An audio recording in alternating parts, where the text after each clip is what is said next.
जय माताजी मित्रों। तो देखो वरसाद आयो तो अने आपणे गामडाना रोटला कहेवाय छे ने के गामडाना रोटला ए तो रोटला, बाकी सिटीओनो ने शहेरनो गामडा आगळ कोई ना आवे। देशी रोटला एकदम देशी चूल्हा पर बनेला छे। रोटला बनाई रह्या पती गयुं। जो मित्रों रोटला पण आपणे बनी गया। तमे देखो जो आ एकदम देशी रोटला छे। सिटी नु शहर नु कोई ना आवे आ गामडाना रोटला आगळ। पेला फोन पर अमेरा थे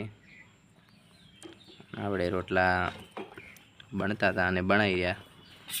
आ छे सिटी न बजार छे के पकोड़ी पफ दाबेली समोसा आवा उपर जिंदगी निकळे। आ तो आपणुं गामडुं छे, देशी गामडुं, अने देशी गामडामां आवा रोटला ना खान तो कई नहीं सम तो पछी।